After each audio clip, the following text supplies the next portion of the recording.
अब आपको सीधा लिए चलते हैं मुख्यमंत्री डॉक्टर मोहन यादव लाइव हैं, डॉक्टर श्यामा प्रसाद मुखर्जी की पुष्पांजलि कार्यक्रम में शामिल हुए हैं। तो मुख्यमंत्री डॉक्टर मोहन यादव को आप देख रहे हैं। डॉक्टर श्यामा प्रसाद मुखर्जी की प्रतिमा पर उन्होंने, आपको बता दें कि पुष्पांजलि का एक कार्यक्रम जिसमें मुख्यमंत्री शामिल हुए हैं। भाजपा के वरिष्ठ नेता भी उनके साथ मौजूद हैं और नवले संस्था के शालिग्राम तोमर स्मृति समारोह में भी मुख्यमंत्री शामिल होंगे। तो मीडिया से चर्चा मुख्यमंत्री कर रहे हैं, मुख्यमंत्री मीडिया से बातचीत कर रहे हैं। मीडिया के बीच मुखातिब होने के लिए मुख्यमंत्री पहुंचे। क्या कुछ कह रहे हैं मुख्यमंत्री से सुनते हैं।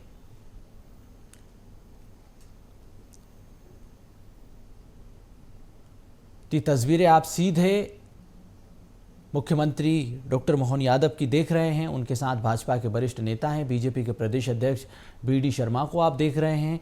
बीडी शर्मा भी मीडिया से मुखातिब होंगे। इसके अलावा अन्य पदाधिकारी, जनप्रतिनिधि भी उनके साथ मौजूद हैं।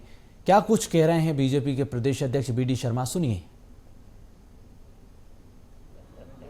जिन्होंने देश के लिए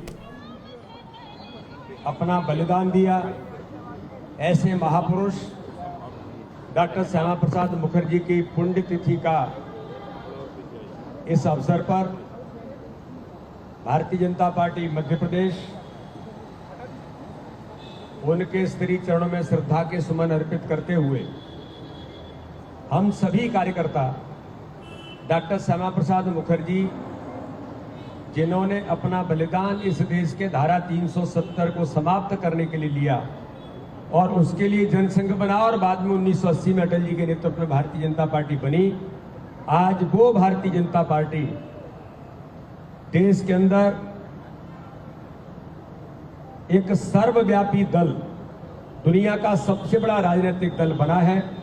इसलिए हम सब कार्यकर्ता आज उनके पुण्यतिथि के इस पावन अवसर पर हम एक संकल्प लेकर कि माननीय प्रधानमंत्री नरेंद्र मोदी जी का 2047 के विकसित भारत के संकल्प को हम सब कार्यकर्ता अपनी अथक मेहनत और परिश्रम से पूरा करेंगे। आज यही हम सब लोग मिलकर के आज संकल्प लेते हैं। इस अवसर पर हमारे सम्मानीय मुख्यमंत्री डॉक्टर मोहन यादव जी, हमारे संगठन क्षेत्रीय संगठन मंत्री आदरणीय अजय जामवाल जी, हमारे प्रदेश के संगठन महामंत्री आदरणीय हितानंद जी और भारतीय जनता पार्टी के सभी कार्यकर्ता आज इस अवसर पर उपस्थित हैं। मैं एक बार पुनः डॉक्टर श्यामा प्रसाद मुखर्जी के श्री चरणों में श्रद्धा के सुमन अर्पित करता हूं। अब मैं सम्माननीय मुख्यमंत्री आदरणीय मोहन यादव जी भाई साहब से आग्रह करता हूं कि आज के इस अवसर पर हम सबको संबोधित करें। आदरणीय मुख्यमंत्री जी, हम सब नारा लगाएंगे, डॉक्टर श्यामा प्रसाद मुखर्जी अमर रहे, अमर रहे, अमर रहे। डॉक्टर श्यामा प्रसाद मुखर्जी अमर रहे, अमर रहे, अमर रहे। आज जिनका पुण्य स्मरण दिवस है, एक ऐसे महानायक जिन्होंने आज़ादी के पहले और आज़ादी के तुरंत बाद भविष्य की बड़ी चुनौतियां जो देश के सामने आने वाली थी, इसके सामने अपनी बड़ी भूमिका अदा की। हम स्मरण रखें, बंगाल के उस विभाजन के दौर में भी बंगाल बंग योजना अंग्रेजों ने लागू की थी, उसमें भी उस विभीषिका का जनता के सामने चित्र प्रस्तुत कर अपनी भूमिका अदा की।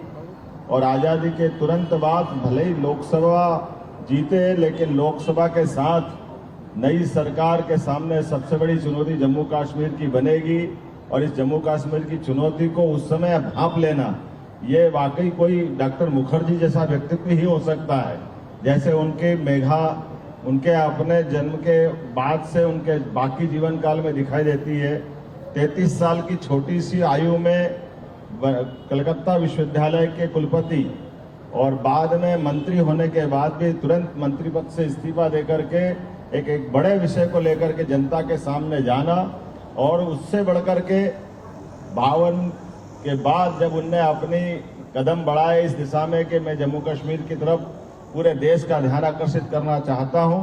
और हमने सबने देखा कि कलकत्ता में जो उनने उस समय उद्घोष किया था कि इसके लिए मैं जो बन पड़ेगा वो करूं, और जो कहा वो करके दिखाया।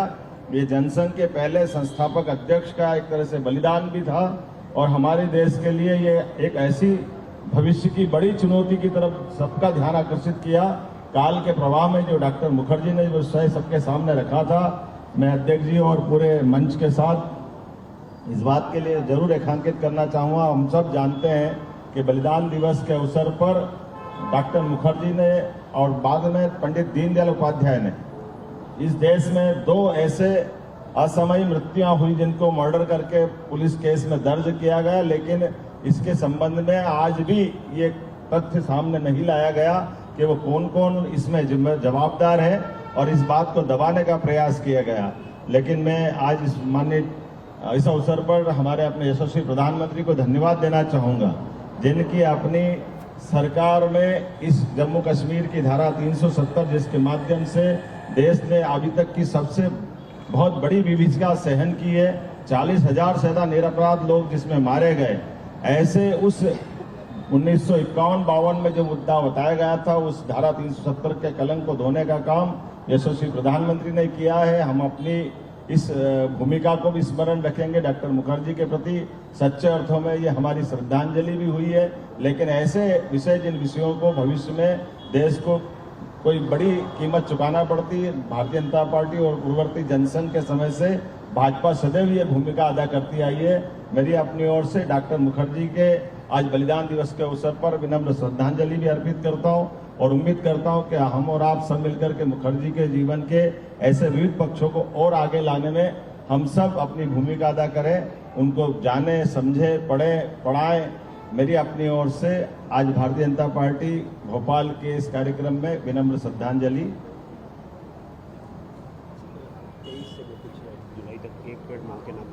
अब बाकी सब कार्यकर्ता पंक्तिबद्ध होकर पुष्पांजलि करेंगे।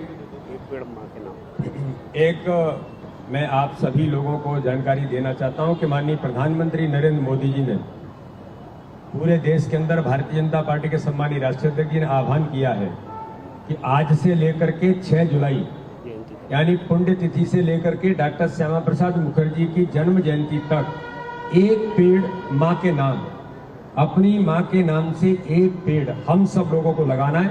मैं सभी कार्यकर्ताओं को मध्य प्रदेश के अंदर आह्वान करता हूं कि आज से लेकर के 6 जुलाई तक कहीं भी किसी भी स्थान पर एक पेड़ अपनी मां के नाम से लगाएं। ये भारतीय जनता पार्टी ने आह्वान किया है, इसलिए मैं सबसे पुनः एक बार फिर अपील करता हूं।